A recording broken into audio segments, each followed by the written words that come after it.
Good morning and welcome to the State Department once again. I am so grateful that all of you have joined us here today for what has become, in our view, one of the most important and special occasions of the year here in Washington. I want to thank my friend and colleague, Ambassador Melanne Verveer, who has been, as you know, a tireless champion for women and girls for decades.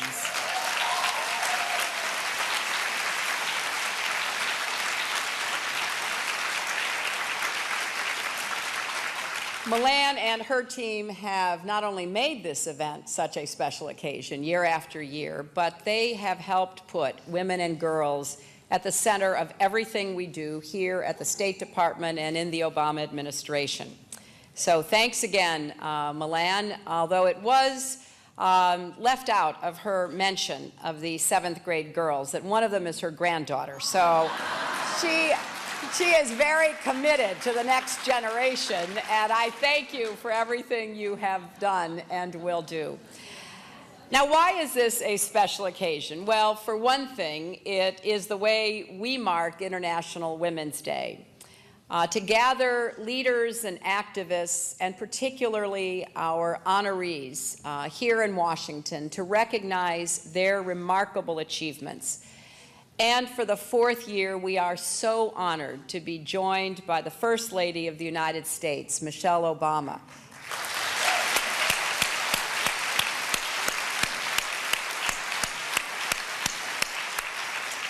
Now, I do take a point of personal privilege in talking about the First Lady, because I have just an inkling of what her life is like every day. And I want to publicly thank her for being an inspiration for women and girls and families and communities here in the United States and around the world. It's always an honor to share a stage with her. And I think it's also a reminder that we have a lot of work to do. It is, of course, about the leadership and the voice of a First Lady or a Secretary of State, but it is much, much more than that. And what Michelle and I have tried to do in our own ways is to lift up the voices of others, because we want a great crescendo of voices. An international chorus that says clearly and unequivocally that women and girls deserve the same rights and opportunities as their fathers and brothers and sons. And today we will hear remarkable stories from our honorees. They come from diverse and distant places, but in one important way, they all walk the same path. They, too, are working tirelessly for justice. They are working for accountability. They are working for freedom. And they are working tirelessly to improve the lives of women and girls. Whether pushing for change in the halls of government in the Maldives, the courts of Saudi Arabia, whether making sure women have a voice in Libya's future and a role in Pakistan's government, whether enduring imprisonment or abuse for trying to assist other women and girls at risk, these women who you will meet today are all making a difference in the face of adversity, often under the threat of violence that is sometimes hard for those of us here in Washington or across our great country even to imagine. And while we honor them today, we know that tomorrow their work will and must continue, so that every woman and girl someday will have the opportunity to live up to her own God-given potential. As I often say, this isn't just the right thing to do, it is also the smart thing to do. Improving the lives of women improves the lives of their families, strengthens their communities, and does create more opportunities for economic growth and prosperity. We know that investing in women's employment, health, and education levels leads to greater economic growth across a broad spectrum. It also leads to healthier children and a better educated population overall. We know that political systems that are open to full participation by women produce more effective institutions and more representative governments.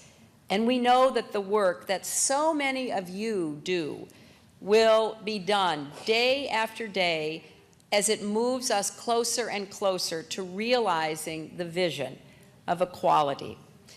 As long as you are on the front lines of this struggle, the United States will be with you, and we will use every tool at our disposal to help you. That's why next week, when all of the United States ambassadors from around the world gather here in Washington, I will be issuing the first ever secretarial policy directive on gender. This guidance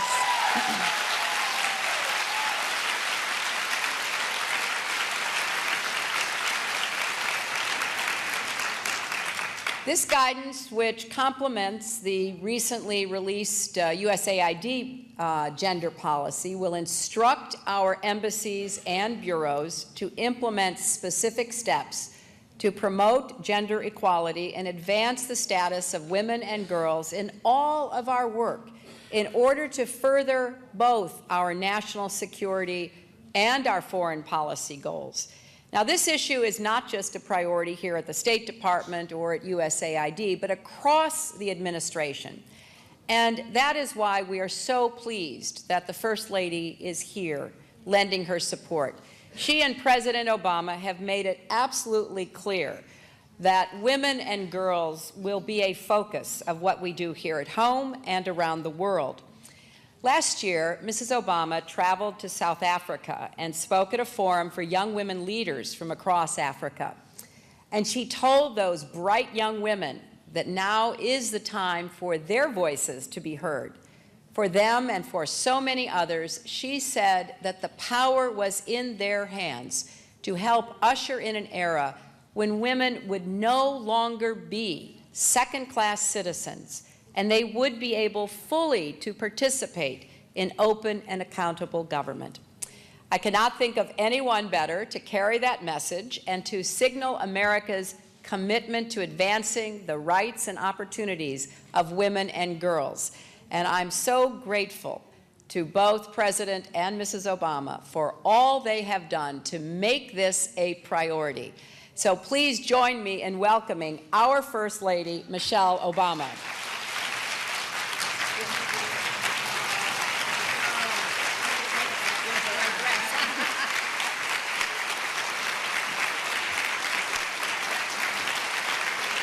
Thank you.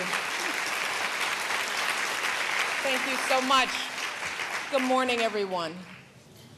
To say it is a pleasure to be here with all of you today would be an understatement. This is truly an important opportunity. It is an uplifting opportunity, and I am happy to be a part of it every single year. And I have to start by thanking Secretary Clinton, not just for that very kind introduction, but she has been an outstanding, should I say that again, an outstanding Secretary of State.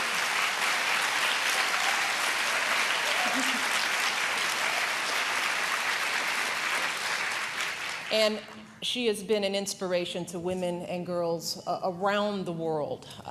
She is a role model for me in so many ways. I don't think she realizes how what she has done has made what I am doing partially possible. So with all the respect and admiration that I can give to her, I will be wherever she needs me to be whenever she needs me to be there.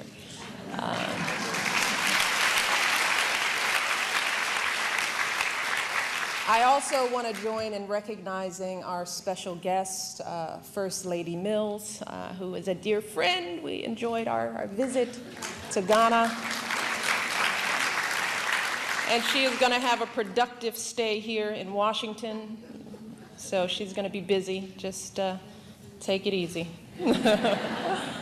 And of course, Secretary Vanda Pignato, who is a dear friend as well. We are honored to have you with us as well. I also want to thank them for taking the time to be here today. It means so much to us all for you to be here. I have to thank Ambassador Melanne Verveer for her terrific work she is doing, what she is doing for global women's issues. This event is top-notch, and it wouldn't happen if not for her. We are so grateful. And of course, I want to recognize most of all the 10 women of courage that we're honoring here today. These women come from all different corners of the globe. They have taken very different journeys to this moment. But they are all here today because somewhere along the line, they decided they could no longer accept the world as it is. And they committed themselves to fighting for the world as they know it should be. They saw corruption and they worked to expose it. They saw oppression and they worked to end it. They saw violence, poverty, discrimination, and inequality. And they decided to use their voices and risk their lives to do something about it. And day after day, these women have stood up and said the things that no one else could say or would say. Year after year, they endured hardships that few of us could bear. At the age of 22, Zinmar Aung was imprisoned for 11 years simply for writing a letter demanding that the elected civilian government take power in Burma. When she was freed, she went right back to work, fighting for the rights of women and ethnic minorities and political prisoners. Shad Begum founded a women's NGO in Pakistan, and she ran for district council. When she won, she intended to use her position to improve health care and education, but when the council met, she was forced to sit in a separate side room behind a locked door. The microphone that was supposed to allow her to participate never worked. But undeterred, she decided to run for an even higher elected office, saying, and this is her quote, "Whatever it takes, I will make them hear me." And then there is Jeneth Bedoya Lima, an investigative journalist in Colombia. Back in 2000, when she was writing about an arms struggling network, she was kidnapped, brutally assaulted for hours by those who wished to silence her. But instead of backing down, she moved from her regional newspaper to a national one. And despite continued threats against her life, she kept reporting. She became a spokeswoman for a global campaign against sexual violence. And for 12 years, she's fought to hold her attackers responsible for their crimes. She has even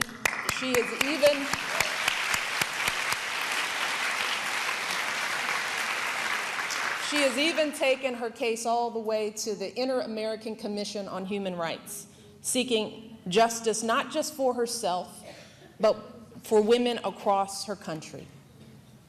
And that is why, despite the risks they face, despite the hardships they endure, these women carry on. Because they know that they are fighting not just for their own rights and freedoms, but for the rights and freedoms of so many others. That is why, despite daunting physical obstacles, Safak Pabe didn't just win a seat in parliament in her own country. She traveled to countries across the globe, winning support for the UN Convention on the Rights of Persons with Disabilities. She lives her life by a simple motto. These are her words. Whatever you experience is an example to others. Whatever you experience is an example to others. The same can be said of Priscilla de Oliveira Acevedo.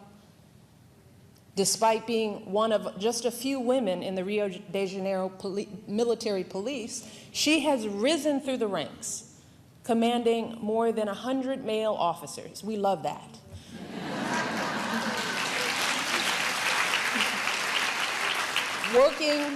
in one of the toughest communities in the city, and even arresting a gang of criminals who kidnapped her. Women of all ages have been inspired by her leadership. And of them, she says, again, a quote, "They see me as an example of the fact that any woman can work in any type of activity. It's just a question of wanting to do it." And that is why each year we invite young people to join us at this event. It is so important because we want them to learn from and be inspired by the example of these women of courage. We invite them because we want to say to them and to boys and girls across America that if, despite all the obstacles these women of courage face, if they are still running for office and running organizations and serving their communities and their countries, then surely you can find a way to follow your dreams. Surely you can find a way to give back to your community and to your country. If these 10 women can endure death threats and horrifying violence and years behind bars to stand up for what they believe in, then surely our young people can find a way to stand up for what they believe in. Surely all of you can overcome the obstacles you face in your own life. And I'm thinking particularly of Janeth Bedoya Lima and what she endured on that day 12 years ago. As her attackers assaulted her, they said to her, "Pay attention, we're sending a message to the press in Colombia."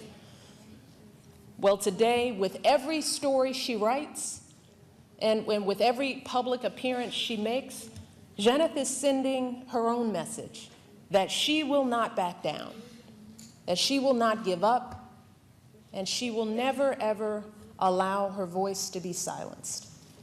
And it is the same message that all of these women are sending with every act of courage they commit. The message that injustice will not stand, that inequality will not be tolerated, and that they will not stay silent in the face of evil. And to all of those who are oppressed and abused and left out and left behind, they are saying, "I am standing with you. I am fighting for you. You are not alone." And on this International Women's Day, that is the very message I wish to send to these 10 women and others like them in every corner of the globe.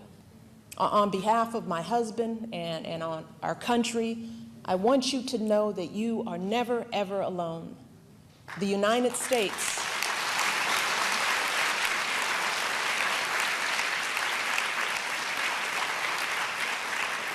The United States of America stands with you, and we are so incredibly proud of everything that you have achieved. And we will continue to fight with you for the causes to which you have devoted your lives. So thank you all so much. Enjoy this day. Congratulations. God bless.